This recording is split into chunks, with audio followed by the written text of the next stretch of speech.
अस्सलाम वालेकुम। Now topic is about the normocytic anaemia. Anaemia क्या होता है? मैंने आपको बहुत दफ़ा बताया। सबसे पहले तो अनीमिया क्या होता है? अनीमिया होता है कि जब आपके आरबीसी जो हैं वो कम हो जाते हैं due to decrease in the haemoglobin. ठीक है, हीमोग्लोबिन में कोई मसला आ गया या वैसे ही आपके जो आरबीसी जो हैं वो कम हो गए हैं, उसको आप अनीमिया कहते हो। नॉर्मोसाइटिक अनीमिया मीन्स आपके आरबीसी हैं वो नॉर्मल साइज़ के होंगे। ठीक है, नॉर्मल साइज़ के होंगे। कौन सा नॉर्मल साइज़ होगा? 80 से 100 एमसीवी उनका होगा। ठीक है, एमसीवी उनका मीन कॉर्पस्कुलर वॉल्यूम 80 टू 100 होगा। वो नॉर्मल साइज़ के होंगे आरबीसीज। ठीक है, फॉर एग्जांपल ये आपने पहले लिया, आपके जो है फॉर एग्जांपल एक आपने इस तरह लिए तो आपके ये तकरीबन हो गए 3 4 5 6 7 8 आरबीसीज थे पहले। ठीक है, और उनका साइज़ जो था वो इतना था। अब आपका जब नॉर्मोसिटिक एनीमिया होगा ना, तो आपके आरबीसी जो है वो कम हो जाएंगे पहले से, लेकिन नॉर्मल साइज़ उसी साइज़ में रहेंगे। ठीक है, ये बात होती है। अब नॉर्मल साइज़ हमने देख लिया कि एमसीवी जो है वो 80 टू 100 हो तो नॉर्मल होता है। ठीक है, हमने पहले जो माइक्रोसिटिक और मैक्रोसिटिक देखे थे उसमें हमने देखा था कि आरबीसीज या तो 80 से कम हो गए थे या 100 से ज़्यादा हो गए थे। ठीक है, उसके बाद हमारे पास आता है कि ये क्यों होता है, आरबीसीज क्यों कम हो जाते हैं, उनकी अमाउंट क्यों कम हो जाती है। खुद सोचें, या तो आरबीसीज जिन्होंने बनाने थे, हमारी बोन मैरो ने आरबीसीज बनाने थे, या तो वो आरबीसीज नहीं बना रही, या आरबीसीज की जो ब्लड वेसल्स के अंदर डिस्ट्रक्शन ज़्यादा हो गई है। ठीक है, या ये हो रहा है कि बोन मैरो ही आरबीसीज को नहीं बना रही, या ये हो सकता है कि पेरिफेरल हमारे पास जो ब्लड वेसल्स हैं या ब्लड के अंदर उनकी डिस्ट्रक्शन ज़्यादा हो गई है। या तो वो ब्लड वेसल्स के अंदर भी हो सकती है या वो कहीं और भी हो सकती है, मतलब एक्स्ट्रा वास्कुलर हेमोलिसिस भी हो सकती है, like in the spleen etcetera. ठीक है, तो ये बात होती है। अब हमने डिस्टिंग्विश करना है कि इधर हमारी प्रोडक्शन आरबीसीज की कम हो रही है या उनकी डिस्ट्रक्शन इन पेरिफेरली ज़्यादा हो रही है। इसको डिस्टिंग्विश करने के लिए जो हमारे पास बहुत इंपॉर्टेंट चीज़ होती है वो होता है हमारा रेटिक्यूलोसाइट काउंट। ठीक है, रेटिकुलोसाइट्स क्या होते हैं आपको पता होगा, आपने फिजियोलॉजी में पढ़ा होगा कि जब हमारी बोन मैरो जो है वो आरबीसीज को बना रही होती है, या आपकी बोन मैरो है, ठीक है, ये आरबीसीज को बना रही होती है, तो फाइनल जो आरबीसी बनता है हमारा प्यारा सा, जिसके अंदर कोई न्यूक्लियस नहीं होता, ठीक है, उस तक पहुंचने के लिए उसने डिफरेंट स्टेजेस में पास करना होता है। ठीक है, डिफरेंट स्टेजेस से उसने पास होकर फाइनल एक आरबीसीज बनना होता है। उसमें से एक स्टेज आती है रेटिकुलोसाइट्स की। रेटिकुलोसाइट्स जो होते हैं वो आपके यंग आरबीसीज होते हैं। ठीक है, और वो यंग आरबीसीज मैच्योर आरबीसीज में कन्वर्ट होते हैं। मैच्योर आरबीसीज आपके जो नॉर्मल आरबीसीज होते हैं वो होते हैं, और यंग आरबीसीज आपको उनको कहते हो रेटिकुलोसाइट्स। अब रेटिकुलोसाइट्स जो होते हैं ना, ये आपके यंग आरबीसीज होते हैं, ये ब्लू कलर के होते हैं। ठीक है, और इनका जो नॉर्मल हमारी बॉडी में मतलब ब्लड में काउंट होता है वो 1 to 2% होता है। ठीक है, अब नॉर्मल तो इनका ये हो गया। अब इनमें ना हमारे पास जो है वो ब्लू कलर इनका क्यों होता है, क्योंकि इनके अंदर ना आरएनए होता है, और जैसे हमारे मैच्योर आरबीसीज बनते हैं ना तो उनका ये ब्लू कलर रेड में चेंज हो जाता है। क्यों? क्योंकि वो रेजिडुअल आरएनए जो होता है वो कम हो जाता है। ठीक है, मतलब वो ख़त्म हो जाता है इस वजह से।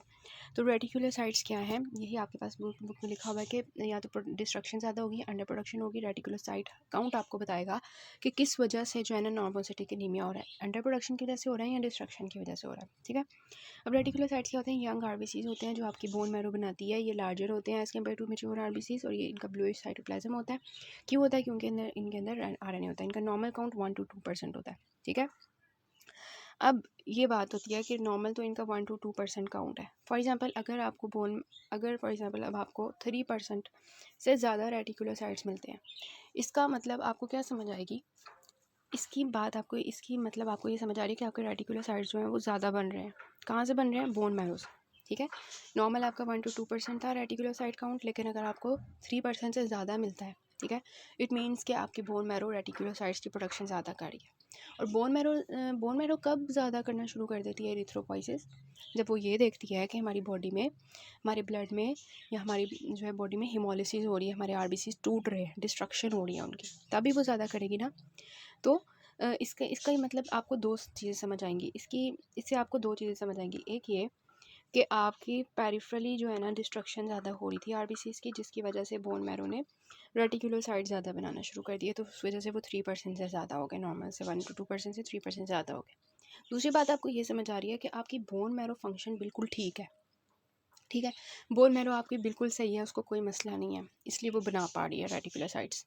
अगर बोन मैरो ही ख़राब हो, पेरिफेरल जितनी मर्जी हिमोलिसिस हो, बोन मैरो ही ख़राब हो, वो कैसे रेटिकुलोसाइट ज़्यादा करेगी, कैसे वो नए आरबीसीज बनाएगी। ठीक है, तो दो बातें आपको समझ आती हैं।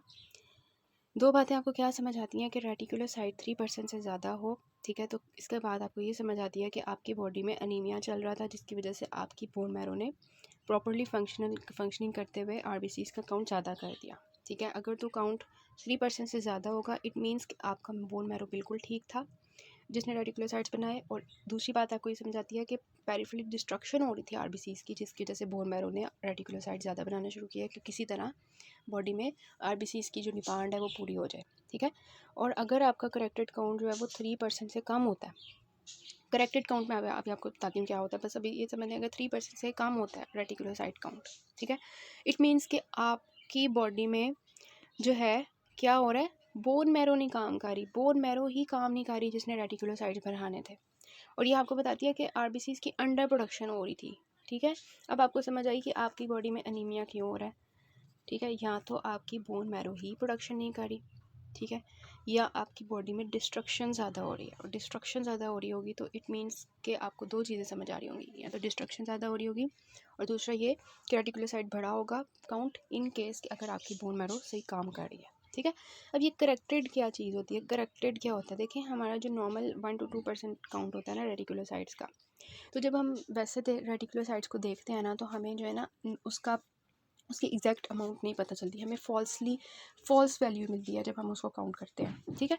तो उस फॉल्स वैल्यू को जो है ना करेक्ट करने के लिए हमारे पास एक फॉर्मूला होता है जिसको हम कहते हैं, मल्टीप्लाई करेंगे इसको हिमेटोक्रेट से, डिवाइड करेंगे 45 से, जो आपके पास रेटिकुलोसाइट काउंट आपने देखा उसको अपने करेक्ट करने के लिए इस फॉर्मूला से करना है, फिर आपके पास एग्जैक्ट जो है वो काउंट आएगा, ठीक है।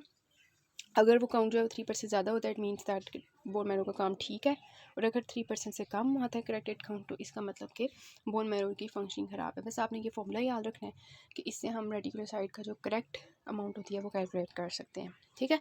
अदरवाइज़ वो आपको फॉल्सली एलिवेटेड मिलते हैं। तो ये सारा था नॉर्मोसिटिक एनीमिया में बेसिक प्रिंसिपल्स में कि जो नॉर्मोसिटिक एनीमिया वो क्या होता है, उसकी 2 कॉजेज़ क्या हैं, और वो 2 कॉजेज़ जो हैं वो किससे हमें डिफ्रेंशिएट होती है, रेटिकुलोसाइट काउंट से। अगर रेटिकुलोसाइट काउंट बढ़ा होगा इट मीन्स के आपकी अंडर प्रोडक्शन नहीं हो रही बल्कि इंक्रीज पेरिफेरल डिस्ट्रक्शन हो रही है, ठीक है। और अगर आपका रेटिकुलोसाइट जो है वो काउंट कम हुआ होगा इट मीन्स कि आपकी अंडर प्रोडक्शन हो रही है, ठीक है। अब रेटिकुलोसाइट के बारे में पढ़ा वो क्या होते हैं और उसको हम कैसे करेक्टेड करके हम उसको देखते हैं, डिफरेंट करते हैं। अब हम सबसे पहले पढ़ने लगे हैं पेरिफेरल आरबीसीज डिस्ट्रक्शन। इसमें जो मैंने आपको बताया कि पेरिफेरल आरबीसीज डिस्ट्रक्शन जो है वो हो रही होती है जिसकी वजह से आपकी बोन मैरो जो होती है वो ज़्यादा रेटिकुलोसाइट्स बनाना शुरू कर देती है। तो जब भी पेरिफेरल आरबीसीज डिस्ट्रक्शन होगी तो आपकी बोन मैरो जो है वो ज़्यादा फंक्शन करेगी और जो रेटिकुलोसाइट काउंट है वो 3% से ज़्यादा कर देगी, ठीक है। अच्छा, हिमोलिसिस हो रही है। अब हिमोलिसिस ना 2 तरह से हो सकती है, एक्स्ट्रा वास्कुलर हिमोलिसिस हो सकती है या इंट्रा वास्कुलर हिमोलिसिस हो सकती है। एक्स्ट्रा वास्कुलर मीन्स कि आपकी ब्लड वेजल्स के बाहर जो है ना हमारे पास स्प्लीन के अंदर, फॉर एग्जांपल स्प्लीन में जो है ना हमारे पास हिमोलिसिस हो रही है या आपकी जो है बोन मैरो में हो रही है, ठीक है। मतलब कि एक्स्ट्रा वास्कुलर हिमोलिसिस हो रही है, स्प्लीन के मैक्रोफेजेस वगैरह जो है वो आरबीसीज को तोड़ रहे हैं, तो ये आपका एक्स्ट्रा वास्कुलर होता है। और इंट्रा वास्कुलर हिमोलिसिस होती है जो ब्लड वेजल्स के अंदर हिमोलिसिस हो रही होती है, ठीक है। तो आरबीसीज जो है वो कहाँ टूट सकते हैं, एक्स्ट्रा वास्कुलर टूट सकते हैं या इंट्रा वास्कुलर टूट सकते हैं। एक्स्ट्रा वास्कुलर किस में होंगे, लाइक आपकी जो है वो होती है स्प्लीन में, मैक्रोफेजेस में, मैक्रोफेजेस ऑफ द स्प्लीन, ठीक है, लिवर में, लिम्फ नोड्स में, यहाँ पे आरबीसीज की जब डिस्ट्रक्शन हो रही होगी इसको हम एक्स्ट्रा वास्कुलर हिमोलिसिस कहेंगे, जिसको हम कह सकते हैं कि रेटिक्यूलो एंडोथेलियल सिस्टम, ठीक है, वो आपका कर रहा होता है। अच्छा, अब इनकी ना आपने डिफरेंशिएटिंग चीज़ याद रखनी है कि एक्स्ट्रा वास्कुलर हिमोलिसिस में क्या हो रहा होगा और इंट्रा वास्कुलर हिमोलिसिस में क्या होगा। अब एक्स्ट्रा वास्कुलर हिमोलिसिस की सबसे पहले बात करते हैं कि देखें फॉर एग्जांपल आपके मैक्रोफेजेस हैं स्प्लीन के, ठीक है, ये आपकी स्प्लीन थी, उसने जो है ना ये आपकी स्प्लीन थी, इसमें आपके मैक्रोफेजेस पड़े हुए थे, ठीक है। वो मैक्रोफेजेस जब देखते हैं ना हमारे आरबीसीज को कि वो ख़राब बन रहे हैं या उनकी मतलब मेम्ब्रेन ख़राब है, आरबीसीज की नॉर्मल प्रोडक्शन, नॉर्मल उनकी जो है ना शक्ल नहीं है, शक्ल सूरत नहीं है, तो वो ना उनको तोड़ना शुरू कर देते हैं आरबीसीज को, ठीक है। अब आरबीसीज जब मैक्रोफेजेस तोड़ते हैं ना तो उनमें से क्या निकलता है, हीमोग्लोबिन निकलेगा ना, और हीमोग्लोबिन में से क्या निकलेगा, मैंने आपको बताया था हीम और ग्लोबिन, ठीक है। अब जो ग्लोबिन होती है ना ये तो अमाइनो एसिड से बनी होती है, तो ये जो ग्लोबिन होती है ये अमाइनो एसिड्स में जो है वो ब्रेक डाउन हो जाती है, ठीक है। लेकिन जो आपकी होती है ना हीम, ठीक है, वो जो होती है ना वो आपकी रिसाइकल सॉरी हीम जो होती है वो आपकी 2 चीज़ों से बनी होती है ना, आयरन से और प्रोटोपोर्फायरिन से, ठीक है, इससे ही बनी होती है ना हीम। ये मैंने आपको पहले चैप्टर के स्टार्ट में बताया था कि हीमोग्लोबिन की कॉम्पोजिशन क्या होती है। अब इसमें जो आयरन होता है वो तो रिसाइकल हो जाता है, लेकिन जो प्रोटोपोर्फायरिन होती है ना ये फर्दर ब्रेक डाउन करती है इनटू बिलीरुबिन, ठीक है।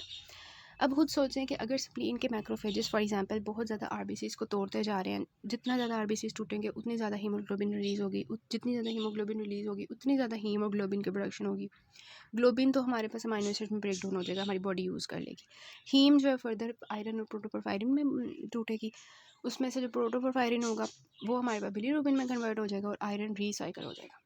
अब जितना ज़्यादा प्रोटोपोरफायरिन, जितना ज़्यादा जो है ना ये सब कुछ हो रहा होगा, उतनी ज़्यादा प्रोटोपोरफायरिन जो है बिलीरुबिन में कन्वर्ट होगी, ठीक है। उतनी ज़्यादा जो प्रोटोपोरफायरिन होगी वो बिलीरुबिन में कन्वर्ट होगी। और आपको पता है जो बिलीरुबिन होती है ना, ये हमारे लिवर में जाती है, लिवर में जाके कॉन्जुगेट होती है, ठीक है। अनकॉन्जुगेटेड होती है ना पहले, लिवर में जाके कॉन्जुगेट होती है और लिवर जो है उसको कॉन्जुगेट करके जो है मतलब उसको निकालता है बॉडी से, रिसाइकलिंग या जो भी करना होता है। अब फॉर एग्जांपल बिलीरुबिन इतनी ज़्यादा हो गई है बिकॉज बहुत ज़्यादा आरबीसीज़ की प्रोडक्शन ब्रेकडाउन हो रही है, तो बिलीरुबिन बहुत ज़्यादा होने की वजह से लिवर जो है वो अपनी जो है ना हार मान जाता है। वो कहता है मैं इतनी ज़्यादा बिलीरुबिन को नहीं तोड़ सकता, ठीक है, मेरे पास इतनी पावर नहीं है कि मैं इतने ज़्यादा बिलीरुबिन को तोड़ूँ, ठीक है, और कॉन्जुगेट करूँ, कॉन्जुगेट करने की उसकी एबिलिटी ख़त्म हो जाती है, जिसकी वजह से बॉडी में अनकॉन्जुगेटेड बिलीरुबिन ज़्यादा हो जाता है। और ये बात आपने हमेशा याद रखनी है कि जब भी हमारी बॉडी में अनकॉन्जुगेटेड बिलीरुबिन ज़्यादा होगा तो ये हमारी बॉडी में दो काम करवाएगा। एक वो करवाएगा जॉन्डिस, और दूसरा बिलीरुबिन के स्टोन्स बनना शुरू हो जाएंगे, गॉल स्टोन्स, ठीक है, गॉल स्टोन्स बनना शुरू हो जाएंगे। तो यही इन्होंने लिखा हुआ है कि मैक्रोफेजेस आरबीसीज़ को पकड़ेंगे, उनको हीमोग्लोबिन में तोड़ेंगे, ग्लोबिन जो है वो आपकी अमाइनो एसिड में कन्वर्ट हो जाएगी, हीम आपकी आयरन और प्रोटोपोरफायरिन में कन्वर्ट हो जाएगी। इसमें आयरन तो रिसाइकल हो जाएगा लेकिन प्रोटोपोरफायरिन अनकॉन्जुगेटेड बिलीरुबिन में कन्वर्ट हो जाएगी, जो कि हमारे पास लिवर में जाएगी कॉन्जुगेशन के लिए और बाइल में रिलीज़ होने के लिए, ठीक है। लेकिन जब हमारे पास लिवर की जो है वो एबिलिटी ख़त्म हो जाएगी बिलीरुबिन को कॉन्जुगेट करने की, तो वो क्या करेगा, बिलीरुबिन का लेवल ज़्यादा हो जाएगा बॉडी में और वो हमारे पास क्या करवाएगा, क्लिनिकल मैनिफेस्टेशन, जिसमें क्या होगा, जॉन्डिस होगा, जिसमें क्या होगा, गॉल स्टोन्स होंगे, ठीक है। और स्प्लीनोमेगाली की होगी, जब भी मैंने आपको बताया जब भी आरबीसीज़ की प्रोडक्शन स्प्लीन बहुत ज़्यादा कड़ी होती है तो उसकी जो साइज़ होता है वो बढ़ जाता है, ठीक है। और क्या होगा, बोन मैरो में क्या होगा, बोन मैरो में जब हमने देखा था पेरिफेरल डिस्ट्रक्शन जब ज़्यादा हो रही होती है आरबीसीज़ की तो बोन मैरो ज़्यादा बनाना शुरू कर देती है, ठीक है। रेटिकुलोसाइट्स, तो रेटिकुलोसाइट काउंट क्या हो जाएगा, करेक्टेड लिखना है, ये ऐसे लिखना है पूरा, रेटिकुलोसाइट हाईली नहीं लिखना, काउंट कभी भी नहीं लिखना, जब भी आपके पास आए आप लिख लें corrected reticulocyte is greater than 3%, ठीक है। अच्छा, ये हो गया हमारे पास extra vascular haemolysis. Extra vascular haemolysis में हमेशा याद रखना है कि हमारी हीमोग्लोबिन के साथ क्या सलूक किया जा रहा है और हमारी बिलीरुबिन हमारी बॉडी के साथ क्या सलूक कर रही है, ठीक है। और हमारी बोन मैरो में क्या होगा, और हमारी स्प्लीन जो है वो उसकी साइज़ बढ़ जाएगा और बोन मैरो जो है वो रेटिकुलोसाइट को ज़्यादा कर देगी, ठीक है। अब दूसरी बात आ जाती है इंट्रावास्कुलर हेमोलिसिस, मतलब ब्लड वेजल्स के अंदर ही जो है वो आरबीसीज़ टूटते जा रहे हैं, ठीक है। ये आपकी ब्लड वेसल्स हैं, इनके अंदर ही आरबीसीज़ जो है उनकी डिस्ट्रक्शन होती जा रही है, इसको आप कहेंगे इंट्रावास्कुलर हेमोलिसिस, ठीक है। अब इसकी क्लिनिकल मैनिफेस्टेशंस क्या होंगी, इसमें यही होगा ना कि आरबीसीज़ जो बहुत ज़्यादा हीमोग्लोबिन रिलीज़ कर रहे होंगे, ठीक है। उसकी वजह से क्या होगा, उसकी वजह से हमारी जो किडनी में जब ये हीमोग्लोबिन जो है वो ब्लड में बहुत ज़्यादा हो जाएगी ना, तो वो किडनी में मतलब एक तो ब्लड में ज़्यादा हो जाएगी हीमोग्लोबिन, तो उसको हम कहेंगे हीमोग्लोबिन नीमिया, ठीक है, आरबीसीज़ के टूटने की वजह से। जब वो हमारी किडनी में जाएंगे तो वहाँ पे यूरिन में भी हमारे पास हीमोग्लोबिन रिलीज़ होना शुरू हो जाएगी बिकॉज बहुत ज़्यादा हुई हुई है आरबीसीज़ के टूटने की वजह से, तो हीमोग्लोबिन यूरिया हो जाएगा, ठीक है। और अगर वो हमारे पास जो है ना क्या होता है, हीमोसिड्रिन यूरिया, ठीक है, मतलब हीमोसिड्रिन जो है वो भी यूरिन में आना शुरू हो जाएगी। देखिए ये हमारी किडनी की ट्यूब्यूल है ना, इसके ये सेल्स हैं, ठीक है, इसके इर्द सेल्स हैं, ठीक है। अब होता क्या है, जब हमारी जो है ना यहाँ पे हीमोग्लोबिन पड़ी होती है ना ट्यूब्यूल के अंदर किडनी की, तो ये जो सेल्स होते हैं ना इस हीमोग्लोबिन को ले लेते हैं, ठीक है, और हीमोग्लोबिन को जो है ना तोड़ना शुरू कर देते हैं। और हीमोग्लोबिन जब टूटती है तो आपको पता है उसमें से एक आयरन भी रिलीज़ होती है, तो वो आयरन यहाँ पे ब्लड इसमें सेल्स में जो है ना आयरन भर जाएगी, ठीक है। अब एक वक्त आएगा वो सेल्स जो है ना वो टूट जाएंगे, ठीक है, ट्यूबुलर सेल्स जो है वो टूट जाएंगे और वो जो हीमोग्लोबिन होगी, सॉरी ये जो आयरन होगी वो हीमोसिड्रिन होगी ना, आयरन जब भी एक्यूमुलेट होती है तो हीमोसिड्रिन बनाती है, ठीक है। तो वो जब हीमोसिड्रिन होगी वो भी हमारे पास निकलना शुरू हो जाएगी, जिसकी वजह से यूरिन में हीमोसिड्रिन यूरिया हो जाएगा और हेप्टोग्लोबिन कम हो जाएगा। हेप्टोग्लोबिन क्या होती है, ये ना हमारी मतलब हीमोग्लोबिन को बाइंड करती है।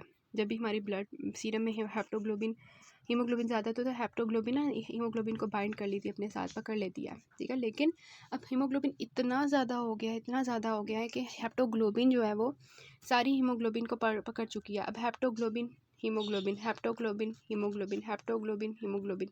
लेकिन हीमोग्लोबिन तो अभी भी बहुत ज़्यादा है, लेकिन हेप्टोग्लोबिन ने वो जो हीमोग्लोबिन को पकड़ना था ज़्यादा वाली, अब वो कम हो जाएगी। ठीक है, तो ये सारी इसकी कहानी होती है इंट्रावास्कुलर हेमोलिसिस की। तो एक्स्ट्रावास्कुलर हेमोलिसिस क्या होता है, जिसमें हमारे लिवर, स्प्लीन, बोन मैरो, ठीक है, ये खड़े होते हैं, डिस्ट्रॉय करे होते हैं हमारे एबनॉर्मल आरबीसीज को। ठीक है, जिसकी वजह से जब भी ये इस तरह से तोड़े होते हैं, हीमोग्लोबिन जो है बिलीरुबिन ज़्यादा बनाना शुरू कर देती है। जब बिलीरुबिन ज़्यादा हो जाती है तो वो हमारी लिवर के कॉन्जुगेटेड पावर कम हो जाती है, जिसकी वजह से दो काम आते हैं, जॉन्डिस होता है और हमारे पास गॉल स्टोन्स बनना शुरू हो जाते हैं बिलीरुबिन के यहाँ पे। ठीक है, और जब भी इंट्रावास्कुलर हेमोलिसिस होगी तो आरबीसी जो है वो सर्कुलेशन के अंदर ही टूटना शुरू हो जाएंगे ना, तो उसकी वजह से हीमोग्लोबिन सर्कुलेशन में ज़्यादा हो जाएगी। वो जब किडनी में जाएगी तो हीमोग्लोबिन यूरिया होगा, हीमोसिडिन यूरिया होगा, हीमोग्लोबिनीमिया भी हो जाएगा, मतलब ब्लड में भी हीमोग्लोबिन का लेवल ज़्यादा हो जाएगा, और हेप्टोग्लोबिन का लेवल कम हो जाएगा बिकॉज वो हीमोग्लोबिन सारी यूज़ हो जाएगी। ठीक है, मतलब हेप्टोग्लोबिन सारी हीमोग्लोबिन के साथ बाइंड करके ख़त्म हो जाएगी। So this was all about these topics, जिसमें हमने बेसिक प्रिंसिपल और एक्स्ट्रावास्कुलर और इंट्रावास्कुलर हेमोलिसिस का डिफरेंस आपको लाजमी आना चाहिए, बिकॉज नेक्स्ट आपको अंडरस्टैंडिंग में ईजी हो जाएगी।